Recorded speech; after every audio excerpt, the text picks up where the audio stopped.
No, how far do I have to count? Right, okay. Well, how far can you count?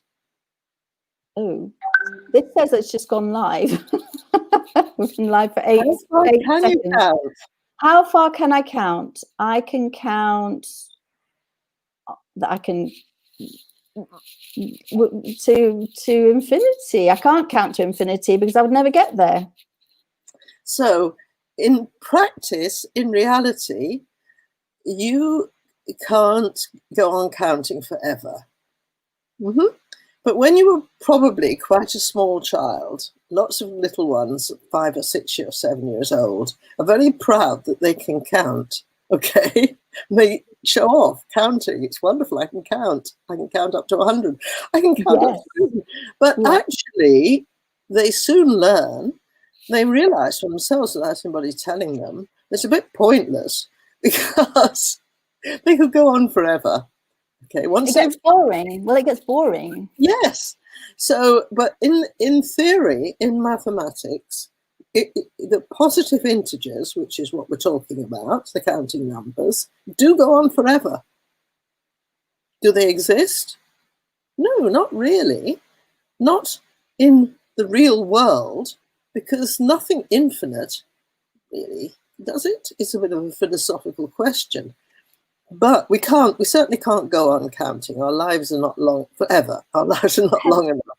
Now, I think the audience missed, because I've just seen we've only been live now for 1.5 minutes. So I think the audience missed my question, which was, isn't maths just 1 + 1 = 2, or ax plus bx, or ax plus 2y, or whatever equals z? Isn't that maths? Yes. Why are you talking about imaginations and things? What was all that about? Well, Caroline, what it's all about is the fact that you can do things infinitely often in your mind. You can imagine doing something infinitely often. And in mathematics, you have, well, a lot of mathematics is about doing something infinitely often, or things getting infinitely big or infinitely small.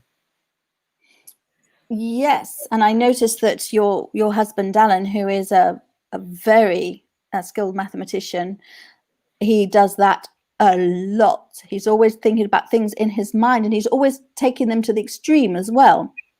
He looks at simple cases and then he says, well, what about, what if? We've got the what if. You can ask what if with a 5-year-old. Yeah. Or if you're a very old man and you've been doing maths for more than 60 years, or serious maths for more than 60 years, and you do maths with your friends who are equally, odd mathematicians, you often actually do it in your mind in pictures, and you then start to communicate with each other by drawing those pictures. That isn't the maths, but it's a way of showing people what you're thinking about. Caroline, I'm worried about you saying that it's only just gone live. Does that mean that some people didn't see what you showed them? Good point. Good point. Let's do the introduction again. Let's just pretend we just started from fresh. We're just going to do the jingle. Do the jingle if I can manage it. And hold on 1 second. We're going to do the jingle. I've got to find it. I will find it. I'm very good at this. Perseverance and determination. I've been talking about that for the last hour. Perseverance and determination, and I don't see it. You can have a look at this, Tony. Have a look at this while we're waiting. Oh, the beautiful Carol.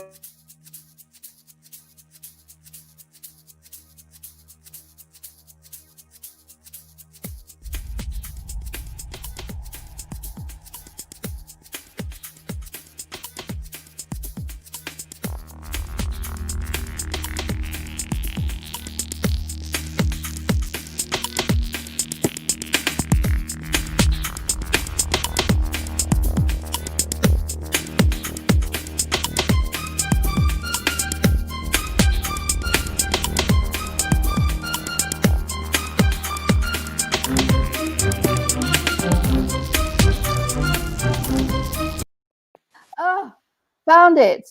Got it. And I've got the Relax Radio jingle queued and ready to go for next time. Mouse is floating on it. Right. Okay. So Caroline I've just got to do the radio bit, Tony. It's Caroline and Tony on Relaks Radio on our Happy Maths Hour every Monday at 5 in the afternoon, London time. We've had a few technical issues today, but this is all about mindset and mathematics and learning mathematics through having the right kind of mindset. And we were talking about today about, Tony, you're on. Well, I think they can see the Sierpinski Tetrahedron on the screen if they're looking. But what about my one? Oh, well, you see, we have to describe it too, because a lot of people are not watching this, they're hearing it on radio. Now, what Caroline is showing you is 4 tetrahedra. Oh, big word. What's a tetrahedron? It's a pyramid. Okay, it's a pyramid with a triangular base. And these pyramids, all the triangles are the same. They're all beautifully regular, all the same. And there are 4 triangular faces.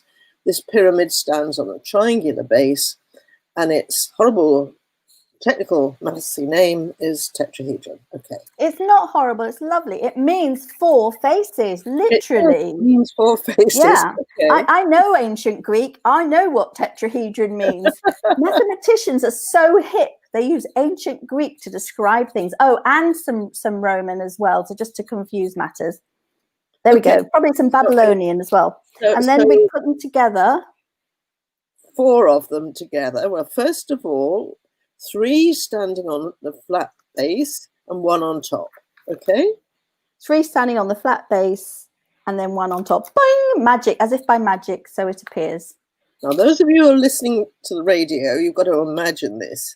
You're very good at imagining things. Okay, now Caroline is showing us. Well, we can only see the top, Caroline. Yeah, I'm working on it. I'm getting it steady, ready and steady. Caroline is showing us the 3 with 1 on top is what we call a stage 1 tetrahedron, and now she's got 3 of those with another 1 on top. So she's got 4 altogether, 3 standing on a hand, and 1 on top, and that's. Okay, so you start off with the single tetrahedron, and 4 of those make a stage 1. That's the stage 0. 4 of them make a stage 1, and 4 of the stage 1 make a stage 2. Okay, and now 4 of the stage 2 make a stage 3. Which takes us, if you look at the other one, that takes you up to it takes you, I can't point it, but it takes you up to stage 5. The first biggish triangle that you can see, and then the pyramid, and then basically the halfway up one, that's a stage 4, and then the full one you add another one onto there, and that makes a stage 5. Right. So why are we talking about Sierpinski tetrahedra, Tony? Well, because it's such a beautiful process or pattern making them. There are so much mathematics in there. Such a rich, what I call it is a rich resource. It's full of mathematics. A lot of mathematics about patterns and number and shape. Of course, building this Sierpinski tetrahedron is an infinite process. Well, we've only got 5 stages so far in what we've talked about, and what those of you who are watching can see in the 3D printed version, the white one there. So this can go on forever. We can go on building these forever, and this infinite process is something we can do in mathematics in our minds. We can imagine, but we can't do in the real world. We can't go on doing something forever in the real world. So someone who's got a good imagination will have, actually has, and we've talked about innate talents in the last hour, but actually does have a little advantage over people who struggle to imagine things, at least to start off at the beginning of the race, as it were. But so a mathematician requires an imagination. I agree, but I actually think that everybody can imagine things. I mean, children are very good at imagining things, and I think most people are. And Carolyn and I were talking earlier about scale and how important it is in real life, okay? From the time a baby begins to crawl and get up on his or her feet and start walking, for all of us, for grown-ups, when we begin to drive, being able to quickly, without really thinking much about it, work out scale and how big things are, we couldn't safely move around. We couldn't do it because we have to know where things are and how big they are. And we do it by looking, by comparing anything that's new in what we're seeing with something familiar, of which we already know by instinct or experience, we know the size. So we're constantly comparing sizes, and we're constantly comparing how fast things are moving as well, if they're moving towards us. So Toni and I have, we're YouTubers, and we've spent the last few days working on a video about the Sierpinski Tetrahedron, specifically about scale. Because I've done over the years, I've done a lot with Sierpinski Tetrahedron, including winning with Toni's help. Toni was on the team as well. A Guinness World Record for the world's largest fractal, 3D fractal. Now we did it for something bit different. We made it from modeling balloons. So in this video, we show you all kinds of different ways of making these. This is a project you can do at home or in class. And if you home educate, if you want homework, if you've got something for the holidays, or in class, especially, this is a great classroom project because everyone can make at least one tetrahedron. You'll find some people make several, some people might only make one, and everybody will get engaged in growing it. And the challenge of let's make the biggest one. And that's all on that video that we created. I just wanted, before we talk about the video a little bit more, I just want to tell everybody a little bit about Toni. She created an organization in Africa that helps provides professional development for teachers. And one of the things that they focus on is providing free access to teachers in disadvantaged areas. And the website, Toni is constantly creating amazing content. So every video that we create has a home learning guide and a teacher guide, so that you can, at home or in school, teachers or parents or carers can use those resources together with the YouTube videos, which are hopefully fun. And there is a link below to the YouTube video, to the resource on aiming high, and to a link.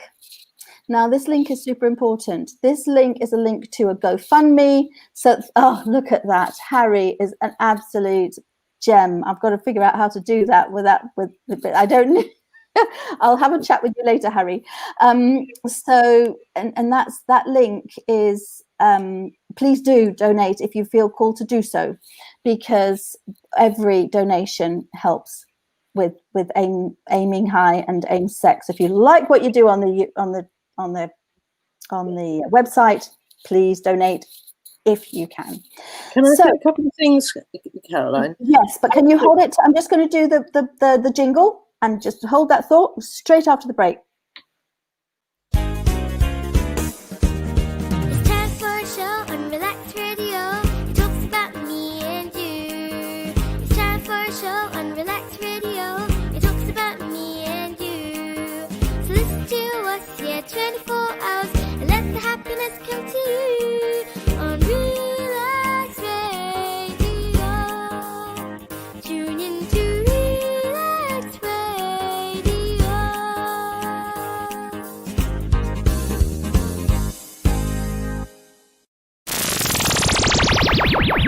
Relaks Radio.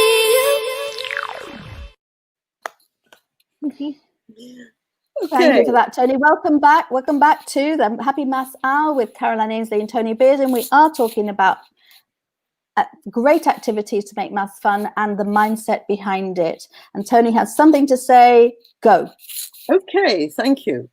I was going to talk about Ainslie briefly. What I was going to say was, because we work with the teachers because we're interested in the future of the children, and the teachers we work with are in the poorest and most disadvantaged schools in most disadvantaged communities. They don't have any resources in these schools. I mean, if they've got a chalkboard and some chalk, well, that's great, because in some places they haven't even got that. Many of them don't have electricity. Okay, so why am I doing this? Well, every child deserves equal opportunities and an education. And the idea is that these children get an education, and that might give them the chance of a better future. Every country, including ours actually, has a skills shortage.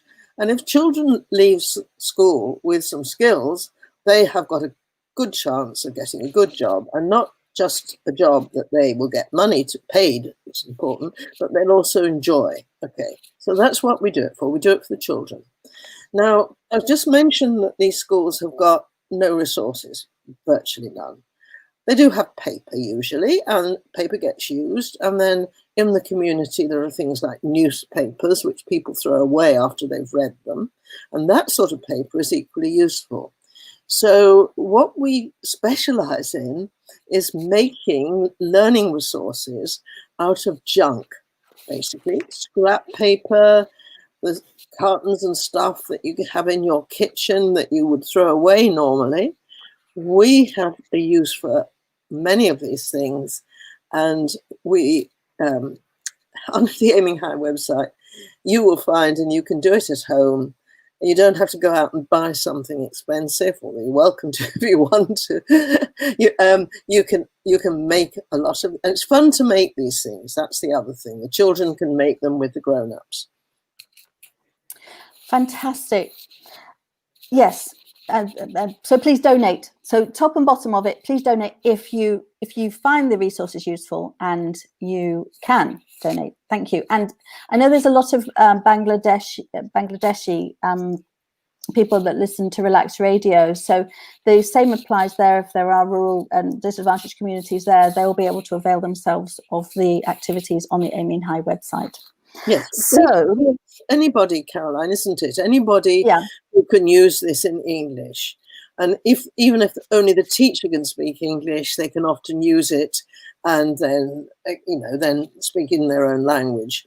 And at the moment, we've got some friends in Spain translating this into Spanish, for Latin America. But let's get back to our subject, Caroline. Yes, absolutely. That's what I was going to say next. So we've got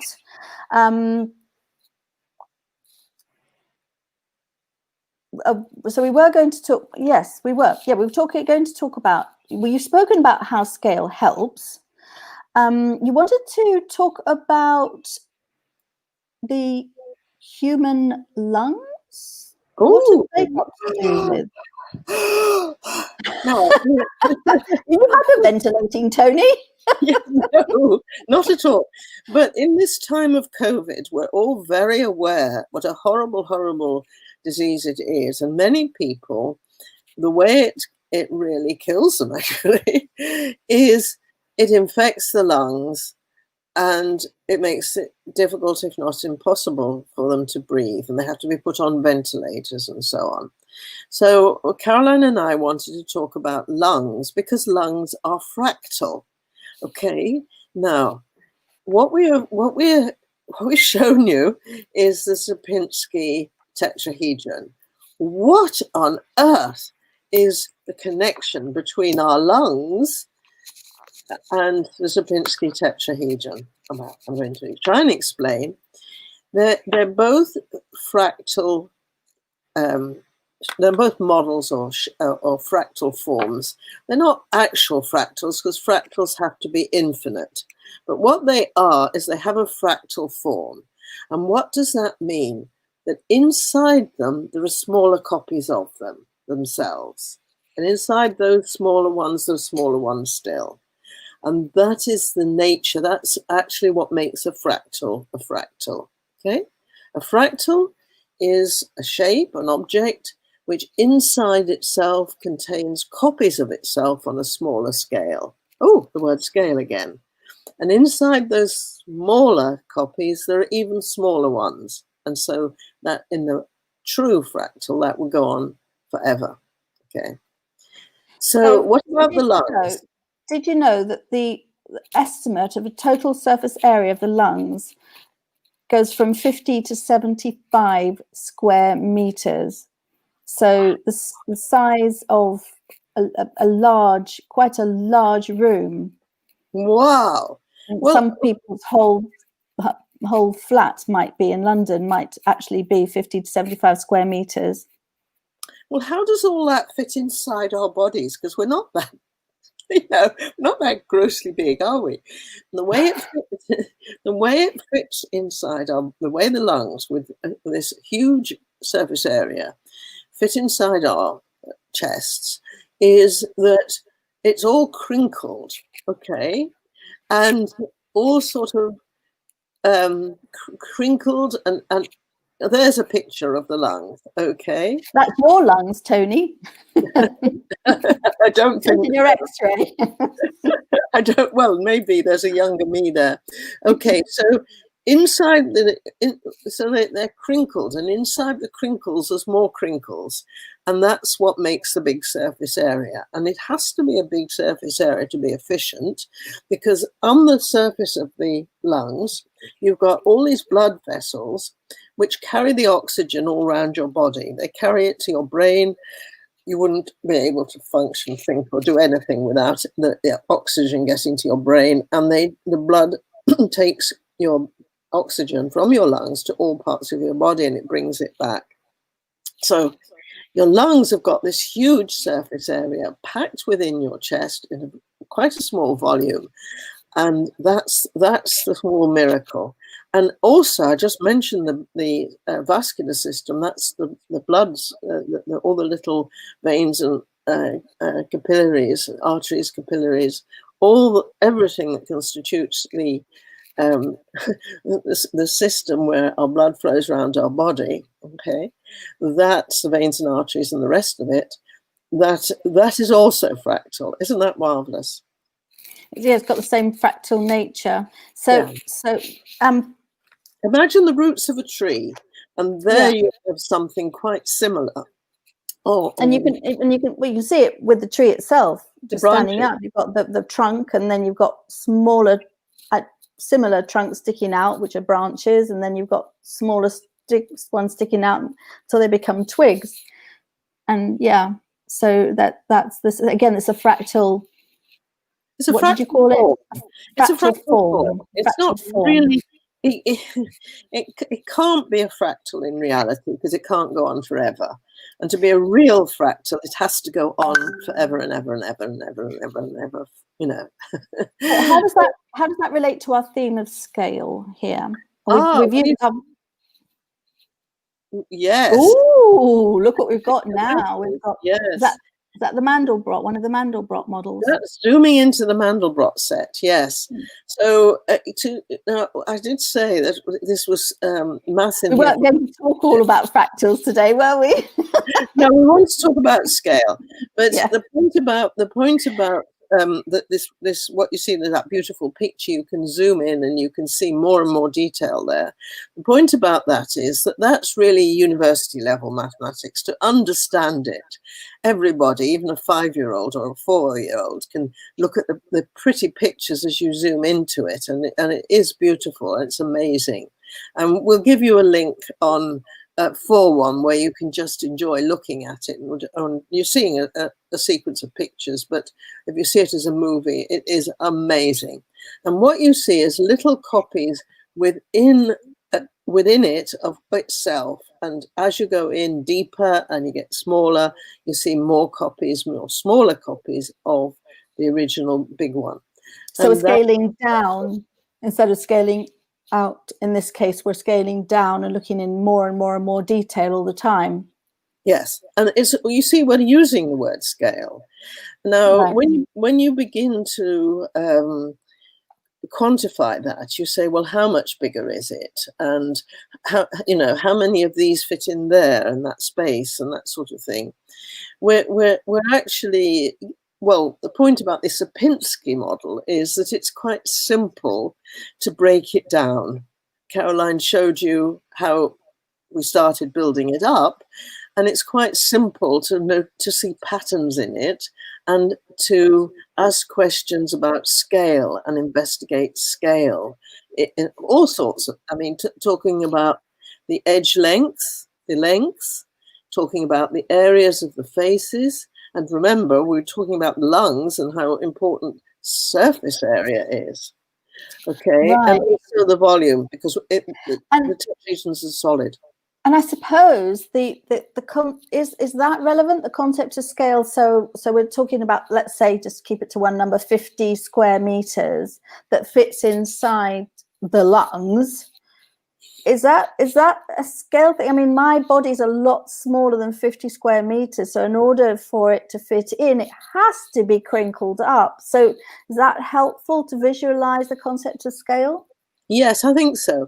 I mean, what you're effectively doing is imagining you've got this sort of enormous sheet that Caroline is describing, which might cover your whole flat, or and then you pick it up because it's ever so thin, and you just crinkle it up and you screw it up, into a ball which might fit inside you. But actually, the surface area is still there, and as you inflate your lungs, you open up the crevices between the bits, and also your capillaries, the blood vessels, go in deep into all those crevices, and they can take out the blood.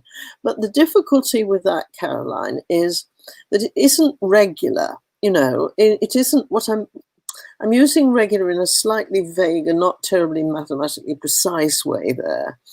But what it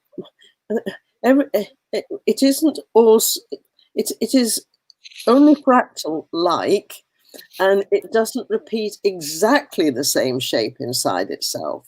But, okay. Yeah, they're not identical. Maybe for us normal people, identical. They're not identical at all. They're the similar copies. That's a mathematical word that means something as well. But they like each other, but they're not exactly the same. Yes. So when we talk about the lungs, it's very approximately fractal form and has the same sort of important quality or property that is so useful. We've been talking about the large surface area for the exchange of gases, but it isn't regular in the sense that every shape in the every solid shape in the Sierpinski tetrahedron is a scaled up or scaled down version of the original one, the smallest one you've got. Okay. I'm hoping we don't have or if you like, you take a big one and you go on diving down and down. There isn't a smallest one because you go on doing that forever.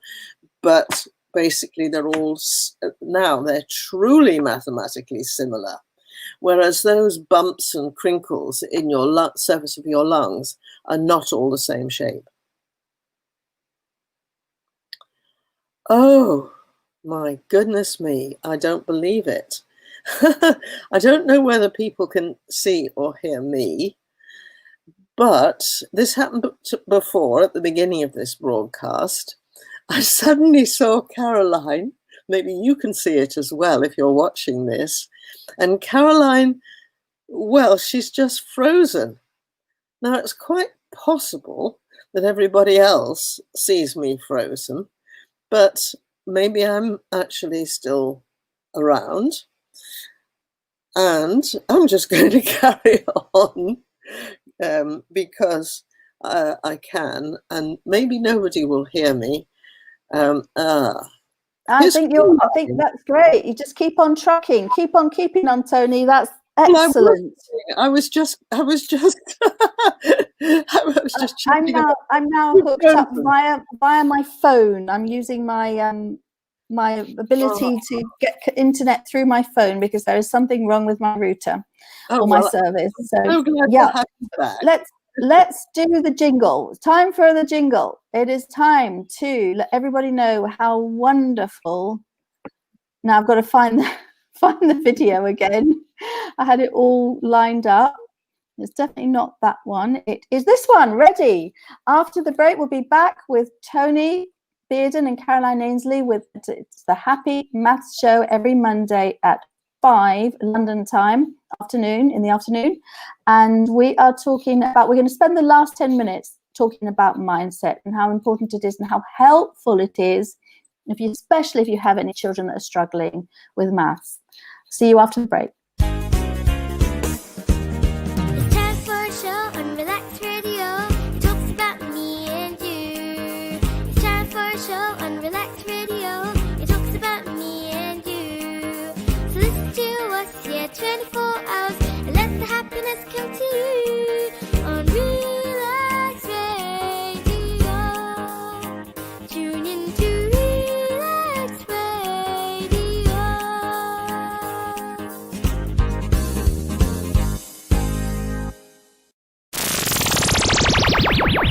Relaks Radio. Welcome back to on Relaks Radio, the Happy Maths Hour every Monday afternoon at 5 with Toni Beardon and Caroline Ainslie. And the last 10 minutes are here especially for people that might have a child who struggles with maths, might be for teachers who want extra ideas. And we're going to talk about the mindset part, how the way you think about maths and the way you think about learning can make such a big difference. So my story is that as a child, I still struggle with maths. It doesn't come naturally to me. Some people, I had a brother who was like genius level maths, and we got Carol Dweck's mindset. We want another one, please. Harry, can you line up Limitless Mind by Joe Boaler? If you can get that one up, that would be amazing. Joe Boaler's a maths specialist, and she's been working. That's Joe Boaler, Limitless Mind. You can do that, Harry. That'd be fantastic. And yes, so she's a maths specialist, and she has been doing some amazing work, working with Carol Dweck and on her own to help. So, Toni, would you like to give us some insights on that? Yes, well, Jo is a Brit, but she's been at Stanford University in America for quite a while now, and she works there in maths education. So she works with teachers, and her field is maths education, but she also works in the university and her research with people who are involved in artificial intelligence, and also people who are doing research on the brain. So those people are doctors, okay, and they're studying the brain and how it works. And then the artificial intelligence people are they're software engineers actually, or computer scientists. And also then in this place and interested and involved in the same discussions and the same research are the mathematicians, the people who are like my husband and other Keith Devlin at Stanford University, who are professional mathematicians doing research in mathematics, pushing the boundaries of new mathematics that nobody's ever done before. So all these people at Stanford are interested in how people learn mathematics, how children learn, how adults learn mathematics. And it used to be considered that basically people had a capacity to learn. And it's a bit like breaking the 4-minute mile. I can remember when I was quite young, this excitement because somebody broke the 4-minute mile. It didn't seem possible at that time that anybody would do it. It didn't kill them. No.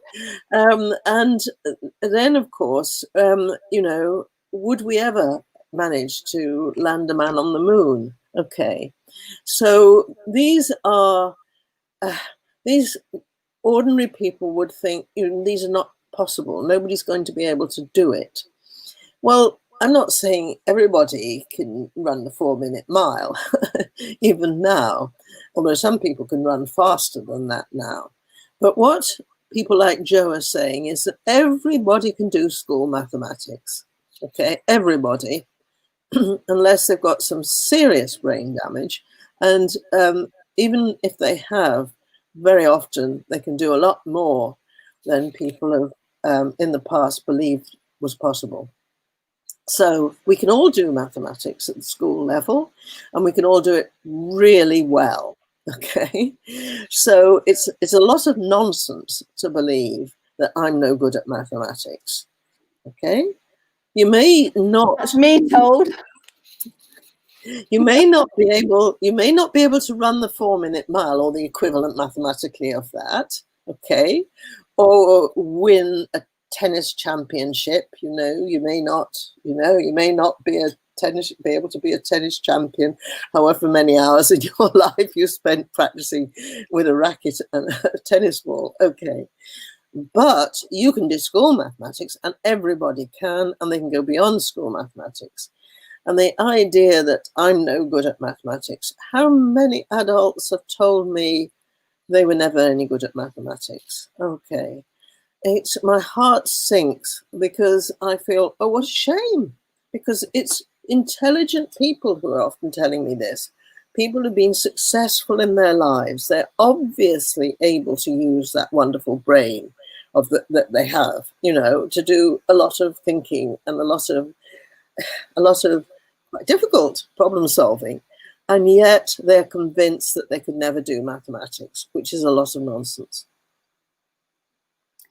And that is the beauty of a growth mindset. So many of us have, in the past certainly have, and I have it with respect to some areas as well, is that thinking, well, I can't do that, and I'm no good at this, and I'm no good at that, and I can't do that. But actually, research shows that if you do it enough with the right coaching and the right perseverance and determination, and if you basically want to do it badly enough, you're interested enough, you can do it. As you might not be able to run to the moon, you might not be able to do the 4-minute mile, but you will be able to run. You can do the maths. And this is the beauty of this research, is it's showing us the power of not just the elite mathematicians and athletes and actors and different people. We can all do it. I absolutely love that. Caroline, it's hard work though to excel at something. I mean, most people can do school mathematics without working too hard, without it being like a burden, a huge burden. Can I want to say what it takes to be top of your class, as it were, not just your class in school, but in your country. Okay. And then I'm going to read a segment from Joe, just 2 or 3 lines from Joe. You go with that, and not Joe, okay. from Carol. Go for it. Okay, I'm just going to talk about Fenella. Okay, now I have a granddaughter who's played for England at hockey when she was under 18s. Okay, and she is super keen on hockey. But I've known Fenella since she was born, and I've watched her grow up, and she's not exceptional. I mean, she is, to me, she is special. Okay, she's one of the most special people in the world. But I know how she's got to be so good at hockey. Okay, hard, lots of practice, lots and lots, and also going out running so that so she keeps fit and she gets fast running. But she's actually at Stanford and in the Stanford hockey team, and they do 4 hours a day, every day, come what may, of hockey. 4 hours a day. Okay, sometimes they have matches, but that's what it takes to be top rate. Okay, to be the sort of person who might think that they could, get into the Olympic team or something like that. It's anybody who excels in whatever they do puts in a lot of work. But that's not what we're talking about. We're talking about just doing school maths, which is easy. Yes, and yes, you just have to apply yourself, but you can do it. When you said that, there was this quote from Carol. A poll of 143 creativity researchers, so that's people that research creative people who are supposedly just creative and they can do it and others can't. There was a wide agreement about the number one ingredient in creative achievement, and it was perseverance and resilience. And that's part and parcel of the growth mindset, what I call perseverance and determination, resilience. Yeah, and I'm calling hard work. And you're calling hard work. It's hard work, but I tell you what, the high that you get from actually solving a maths problem, no matter how simple, is worth it. Oh my goodness, you get the rewards at the end of it. It's brilliant. But you see, the people who do this enjoy it. Yeah. Okay. They don't enjoy it 100% of the time, but almost all the time they really enjoy it. And that's why they do it. And we want to make maths enjoyable for everybody, don't we, Caroline? We really do. And that is why we're here. So please join us. We are out of time. And I apologize for the technical problem. Thank goodness for Toni keeping that side going. And we'll see you next week at 4 o'clock on next Monday afternoon for Mindset Monday. And then at 5, myself and Toni. There we go, with my lovely poster that Harry made for me. Thank you, Harry. And on 5 o'clock next Monday and there's Toni. Oh, okay, that's her Twitter. There's her Twitter feed.